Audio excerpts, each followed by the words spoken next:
What's going on, guys? This is the Red Rogue, and I hope you're all doing well today.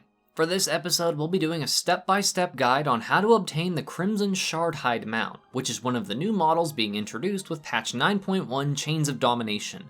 This chunky little space bear is pretty cool looking and has quite an elaborate mount special animation. So first, I'll be showing you all exactly what the mount looks like and how it moves around. I'd like to imagine that when he does this little mount special animation that he's trying to pull something out of the ground or something, and he's just so happy with himself for what he did.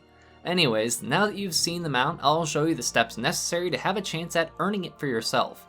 This is not a guaranteed drop, just to make that clear, so you might need to try this a few times before you have your own spiky space bear. You can only attempt this once per day per character, so if you have multiple characters, you could probably do it quite a few times to farm it. The Crimson Shardhide is a mount reward from the rare spawn Malbog. There are a few steps that need to take place to spawn Malbog, however. To have a chance at this mount, the rare event Hunting the Hunters must be active.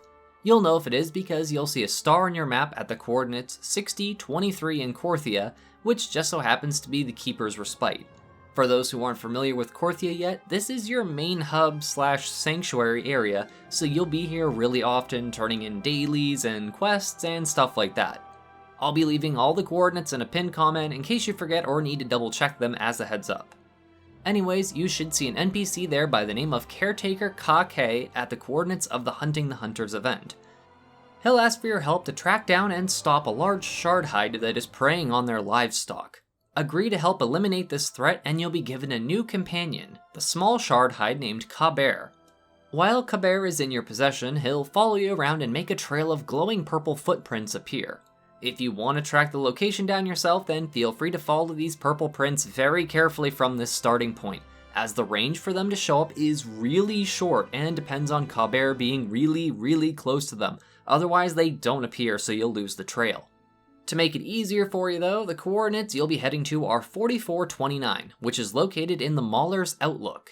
You should see a large ribcage on the ground, and in front of it is a pile of fleshy remains. Yummy. Click on these remains to examine them, and this will cause Malbog to spawn.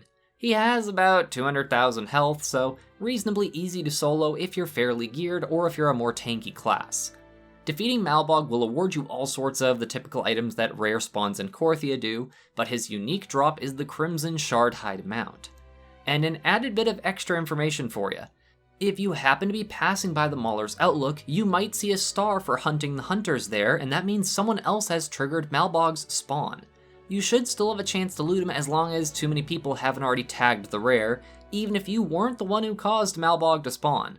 Ironically enough, that's how I was able to literally stumble across this mount after trying quite a few times myself on multiple characters to get this mount to make a video about it. So it always pays to keep an eye on your minimap when you're running around in Korthia. There are a lot of rare spawn events, and most of them can be triggered by players, and they're all over the place, so keep your eyes peeled. Anyways folks, I hope you enjoyed this quick little guide on how to earn the Crimson Shardhide. If you did then, please consider leaving a like or a comment to show your support, and if you're new around in my little corner of the YouTube algorithm, then I'd like to welcome you to come check out the rest of the channel. I cover all sorts of WoW related guides and things on a variety of topics, so I might have some other useful information in one of my many other videos for you. And as always, my appreciation and gratitude to all of my viewers and especially my patrons, who all help make these Shiba Shenanigans possible. Thank you all so much for watching. This is the Red Rogue, and I'll see you guys around.